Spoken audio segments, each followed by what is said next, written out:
साल पहले ये पाखंड चेंज होना ही चाहिए। मैं कह रहा हूं 2 महीने बाद आऊंगा, दीक्षा दी है, मैं बताऊंगा 2 महीने में चेंज हुआ कि नहीं। आपके सामने नाम है, आप साधना करिए, 2 महीने बाद आप मुझे मिलिए, मैं आपको मिलूंगा।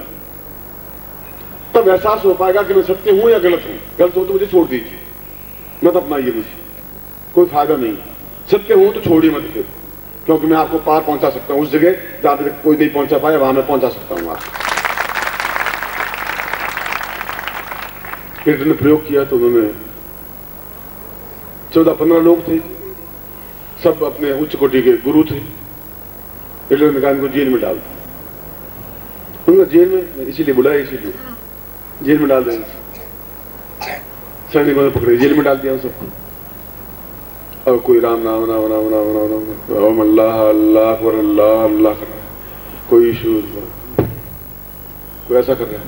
एक दिन तो किया, रोटी आई नहीं खाने के लिए, तो साला रोटी हिटलर ने बुलाए तो ज्ञान ध्यान करने के लिए, कुछ ज्ञान सीखने के लिए, यहाँ जेल में डाल दिया। हिटलर है कि आदमी रंचक्कर है, ये क्या है।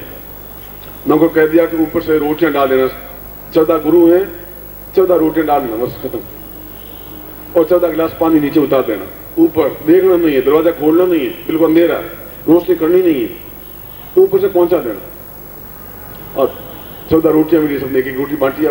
8-8 रोटियां, धर्मगुरु तो खाएंगे 40 रोटी, लड्डू खाएंगे, पेड़े खाएंगे, पेट इनका इतना होगा। कोई गुरु दुबला पतला होगा तो गुरु थोड़ा ही हो सकता है। वो जो अधिकतर लेटा हुआ है वह गुरु। हमारे यहाँ तो गुरु जी बहुत सुंदर कपड़े पहने हुए हो, सोने की ऐनक चढ़ी हुई हो, बहुत ऊंचे मोतियों हीरों के जवाहरात पहने हुए हों, अंगूठियां हों सोने की, वो बहुत बड़े गुरु हैं जिनके पोस्टर हों, टीवी में जिनके फोटो आते हों। और टीवी में फोटो अगर आना है तो तुम्हारे गोल्ड का तो अटैचमेंट होता ही नहीं। कोई ऐसा था, मैं तो आज तक 20 साल में पढ़ा नहीं आप सोना खरीदिए, सोना बहुत कीमती धातु है, ऐसा टीवी विज्ञापन मैंने तो देखा नहीं। निर्मा का तो देखा, निर्मा खरीदिए कपड़े साफ होते हैं, लाइफ बॉय खरीदिए इससे मैल निकलता है, ये तो अटैचमेंट देखा। पर सोना खरीदिए ये बहुत कीमती, ये तो मैंने नहीं देखा। सोने को विज्ञापन की जरूरत नहीं है, मालूम है मुझे अपने विज्ञापन की जरूरत नहीं है, टीवी मुझे चेहरा दिखाने की मुझे जरूरत नहीं है। जो समझेंगे वो अपने आप समझ जाएंगे। ज्ञान अपने आप चेहरे से बोल जाएगा, हृदय से बोल जाएगा, आंखों से बोल जाएगा, उनके शब्दों से बोल जाएगा। दूसरे दिन की 14 रोटियां ही गई, पानी के गिलास। अब 3 दिन हो गया, 4था दिन हो गया, 5 दिन, दूसरे दिन तो अल्लाह अल्लाह राम राम करते रहे। 3 दिन कहा अपन क्या करें, ये तो छोड़ेगा कि नहीं छोड़ेगा, भूखे मर रहे हैं हम तो। ये सारा हिटलर रोज से नहीं, अंधकार अंधकार है। कुछ सैनिक मिले तो बात तो कहे भाई हमारी तुम्हारी इच्छा क्या है। उसने कहा अल्लाह है कि नहीं है, मगर पहले खाना तो मिले, बाद में अल्लाह जपते रहेंगे। साले एक रोटी से होगा क्या, वो पतली सी रोटी गेहूं की। 6 दिन अल्लाह अल्लाह भूल गए, राम राम भी भूल गए। 5 दिन रोटी देनी बंद कर दी, 5 दिन रोटियां नहीं थी, रोटी देनी बंद कर दी, पानी देना शुरू कर दिया, सिर्फ 1 गिलास पानी। 11वें दिन दरवाजा खोला, धर्म गुरुओं को बाहर निकाला सबको, और दुबले पतले, आंख हंसी हुई, पिचके हुए गाल, थरथराते हुए, इधर का बैठ जाओ सब सामने। बताइए कि देवता कैसे होते हैं, उनका रोटी की जैसे गोल गोल होते हैं। अल्लाह कैसा होता है वो भी वैसा ही होता है, राम कैसा होता है वो भी वैसा ही होता है। आपके पेट में रोटियां है, इसलिए आपके मन में कचरा है, दिमाग में। जिस दिन आपके पास धुलाई हो जाएगी, स्पष्ट हो जाएगा कि आप खुद बन सकते हैं, पुरुष बन सकते हैं, नर हैं, नर से पुरुष, पुरुष से पुरुषोत्तम बन सकते हैं, यदि आप 2 कदम आगे बढ़ा सकें, यदि ज्ञान की चेतना बढ़ा सकें, यदि अपने अंदर दीपक प्रज्वलित कर सकें। और यदि आप, मैं कहूँ, पल्ला झाड़ के खड़े हो जाएंगे, क्योंकि हम राम की कथा सुनते हैं, उसके बाद पल्ला झाड़ के घर चले जाते हैं, ये तो नहीं बोलते, बस राम जी अपनी जगह, हम अपनी जगह, राम जी आप कल्याण करेंगे, उससे कुछ होगा नहीं। पिछले 300 वर्षों से मैं तो कथा सुनता आ रहा, कथा सुनने से और राम जी करने से तो सिकंदर ने, उस हिटलर ने एक्सपेरिमेंट कर चुके हैं, वो तुमसे पहले कर चुके। हम जीवन में संपन्न बने, ज्ञानवान बने, चेतनावान बने, आगे बढ़े, सफलता प्राप्त करें। उसके लिए भौतिक पक्ष हमारा प्रबल हो, आध्यात्मिक पक्ष भी प्रबल हो। मगर हमारे लिए कौन सा गुरु सही है, हमारे लिए कौन सा मंत्र सही है, कौन सी चेतना सही है, कौन सा दिन आएगा जिस दिन आप सही समझेंगे ये चीज सही है ये गलत है? कौन समझाएगा आप? कचरे को सोना बनाने से, पीतल को सोना बनाने से आप पीतल अपने जेब में तिजोरी में रख देंगे और सोना कैसे बनेगा?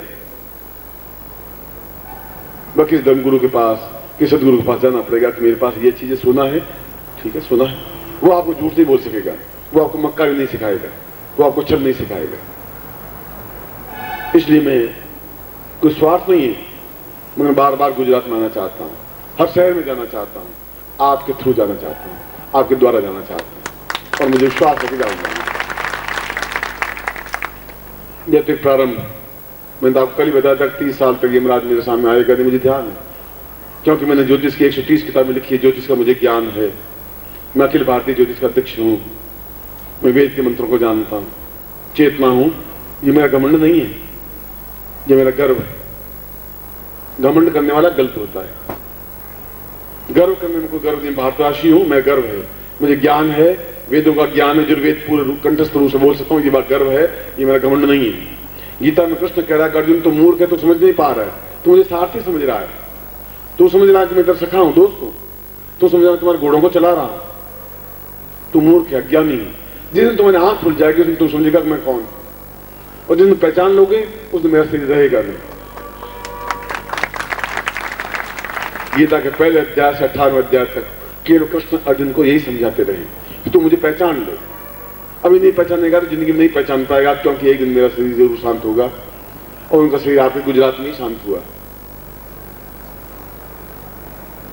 और हम कृष्ण को नहीं पहचान पाए। न दुर्योधन ने पहचाना, न दुशासन ने पहचाना, कि भीष्म के अलावा किसी ने पहचाना नहीं। और आज भी अगर सही असली गुरु कृष्ण, सही कृष्ण आपके यहाँ बीच में आके खड़ा हो जाए तो आप देखेंगे बहुरूपिया बहुत टॉप, क्या कृष्ण का बहुरूपियापन बनाया है टॉप। वो कह रहा मैं कृष्ण हूँ, तुम बहुरूपिया नहीं है। हमारे गुजरात में सैकड़ों कृष्ण है, तुम्हारे जैसे, तुम अकेला थोड़ा ही, गली गली में कृष्ण है। चल हम जानते हैं बहुत समझदार है, गए भी तम भी नहीं है, तुम नहीं पहचान पाओगे। कहां से पहचान पाओगे? तुम्हारे पास ज्ञान नहीं है, सदगुरु नहीं है, कहां से उस कृष्ण को पहचान पाओगे? वो आएगा तो बेचारा पागल होकर वापस चला जाएगा, तुम कहोगे बहुरूपिया है। वो कह रहा मैं कृष्ण हूँ, वही कृष्ण हूँ जो द्वापर युग में था, आप मुझे पहचान तो लो। तो कहा तुम्हारे जैसे बहुत देख चुके, हम भी कोई गए भी थोड़े ही गुजरात में रहते हैं, समझदार है, कारखाना चलाते हैं, मूर्ख मत बनाइए, अपने घर जा, दूर पे फेंक देंगे उसके सामने जा कर, तो हम तुम्हें समझाएगा। यही कृष्ण अर्जुन को कह रहा था, अर्जुन तुम मुझे समझ नहीं पा रहा है, इन चरण चक्षुओं से तुम मुझे समझ नहीं पाओगे। जब मैं चला जाऊंगा तो हजारों मंदिर बनेंगे मेरे, हजारों घंटा घड़ियाल बजेंगे, हजारों आरतियां उतारी जाएंगी, क्योंकि हम भारतवर्षी हैं और भारतवासी मूर्तों की पूजा करते हैं, सजीव व्यक्तियों की पूजा नहीं करते। मरने के बाद मंदिर बनते हैं, राम के, कृष्ण के, हनुमान जी के सैकड़ों मंदिर बनाए, घंटा घड़ियाल बजाए। जब जीवित थे तो सैकड़ों गालियां दी, मथुरा से उसको भगा दिया, उसको मारने के लिए सैकड़ों उपाय किए गए। जीवित राम को वनवास दे दिया गया, बुद्ध को सूली पे टांग दिया गया, सुकरात को जहर दे दिया गया, मीरा को महल से बाहर निकाल दिया गया, क्योंकि हम जीवित लोगों की पूजा करना जानते ही नहीं। मरने के बाद स्मारक बनाते हैं, बहुत बड़े बड़े उनके स्मारक बनाते, समाधियां बनाते हैं, आरतियां उतारते हैं, मंदिर बनाते हैं, क्योंकि हम मरे हुए हैं और मरे लोगों की पूजा करना जानते हैं। कब समझ में आएगी? और इन चरण चक्षु तुम्हारे आदमी की पहचान नहीं हो सकती। तुम्हारे पास ज्ञान चक्षु होने चाहिए, तुम्हारे पास दिव्य चक्षु होने चाहिए। वो कब आएंगे? कौन देगा तुम्हें? कारखाना देगा। कल कारखाना बनेंगे दिव्य चक्षु, कैसे बन पाएंगे? बन पाएंगे जब तुम्हारे 2 कदम आगे बढ़ेंगे, तुम्हारे पास सदगुरु होगा, तुम्हारे हृदय पर ठोकर मारने वाला होगा, तुम्हारा चापलूसी करने वाला नहीं होगा। मैं चापलूसी करके तुमसे 200 रुपए ले सकता हूँ, भाई मेरे बच्चे हैं, तुम 200 रुपए 100 रुपए को दे दो तो सुबह ठीक रहेगा, चल पोस्ट कर लीजिए, 50-50 रुपए चढ़ाई, तुम मर थोड़ी रहे हो। ऐसा भी नहीं बोल सकता था। मैंने कहा मुझे चाहिए नहीं तुम्हारे पैसे, मैं तो ये बोला, सुबह ये बोला, जरूरत है नहीं मुझे, मैं गुरु हूँ, सदगुरु हूँ, तो मुझे ध्यान है। अगर मैं खुद ही कंगाल होऊंगा तो मैं तुम्हें धनवान कैसे बना पाऊंगा? मांगने वाला दूसरे को धनवान कैसे बना सकता है? मुझे इसकी जरूरत है भी नहीं। इसलिए पौरुषमान ब्रह्मोल सिंह ने कहा कि तुम्हें पौरुषमान इसलिए बनाना है कि तुम कुछ कर सको। 6 महीने बाद गुरु की आंख में तुम्हारा बिंब, तुम्हारी नाम उन ओठों में खुद सके, गुरु के ओठों पर, कि ये नाम किशन लाल है, ये मदन लाल है, ये इमराज है, क्योंकि इसने ऐसा काम किया है। प्रवीण जोशी का नाम क्यों मुझे याद है? कौन सा बेटा है? कौन सा मुझे कमा के दे रहा है? इसलिए कि उसको कहा कि कुछ ऐसा करना है, उसने अपना आज 12 साल से 15 साल से जुड़ा हुआ है। कोई मुझे कमा कर नहीं दे रहा है, कोई मैं उनसे 5 पैसे मांगा नहीं है। उसने एक जीवन का ध्येय बनाया, लक्ष्य बनाया, नौकरी कर रहा है। उसने कहा नौकरी छोड़ के आपके पास आना चाहता हूं, मैं नौकरी छोड़नी नहीं तुम्हें।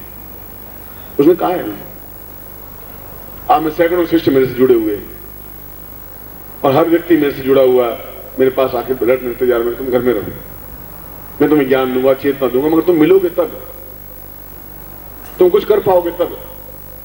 तुम्हें डर है कि मैं ये होगा कि नहीं होगा, तुम करके देखो तो सही।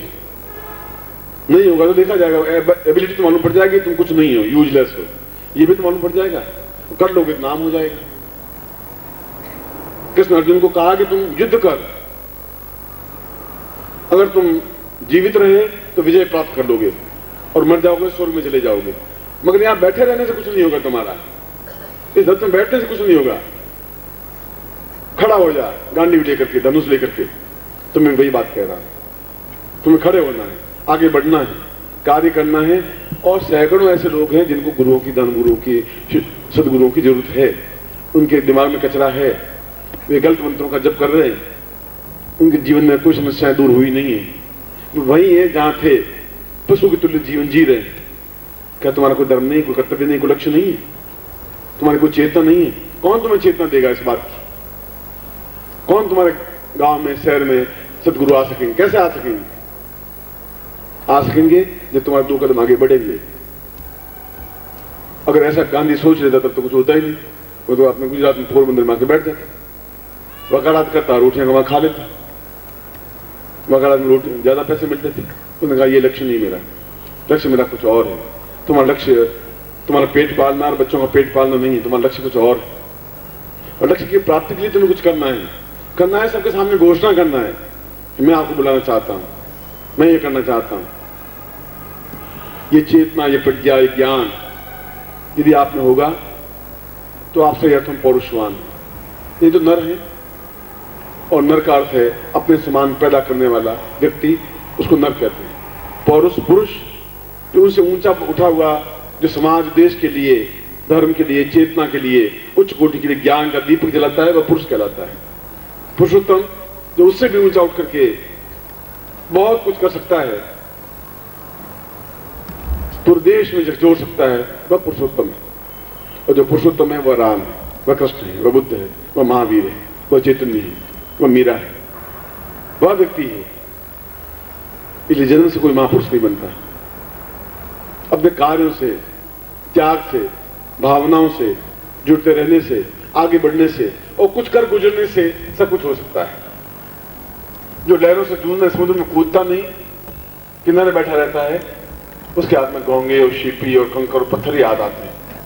जो समुद्र में छलांग लगा सकता है वो मोती लेकर निकल सकता है या डूब जाएगा। तो तुमसे एक बात होगी, डूबे हुए तो ही मौत आज नहीं आएगी, 10 साल बाद आ जाएगी, आएगी जरूर, या फिर मोती लेकर निकल जाएंगे। एक बार रिस्क लेनी पड़ेगी, एक बार खड़ा होना पड़ेगा, एक बार देखना पड़ेगा। इसलिए ब्रह्म वचन में यही बात बताई गई थी। और कल 2 दिन का शिविर है। कल भी मैं तुम्हें, अभी प्रवीण जोशी ने कहा कि कुछ उच्च कोटि के प्रयोग आप संपन्न करवाएंगे, क्योंकि ये बार बार क्षण आएंगे नहीं। मैं उसकी बात मानता हूं, मैं आपकी बात भी मानता हूं। प्रवीण भी उतना ही प्रिय जितना आप प्रिय हैं। प्रवीण का कोई ठेका नहीं है, आपका भी कोई ठेका नहीं है। आप नहीं भी होंगे तभी मेरा जीवन चलेगा। हिंदुस्तान बहुत लंबा चौड़ा पड़ा है, मैं बोलूंगा तो पूरा हिंदुस्तान सुन रहा है। खाली गुजरात की जरूरत नहीं, मुझे न राजस्थान की जरूरत है। मैं बोलूंगा तो पूरा देश सुनता है, पूरा विदेश सुनता है, क्योंकि मुझ में चेतना है, मुझ में गर्व है, मुझे ध्यान है मुझे क्या करना है। इसलिए कल मैंने भी आपको कहा कि पूर्णता तब प्राप्त हो पाएगी जब आपके हृदय में गुरु स्थापन हो पाएंगे। उनके पूरे ज्ञान को लेकर के ही आप अपने हृदय में स्थापन कर लें, फिर पीछे बचेगा ही क्या? ये कितनी साधना करेंगे हम? मैं तो आपको ओम परम तत्वाय नारायणाय गुरुभ्यो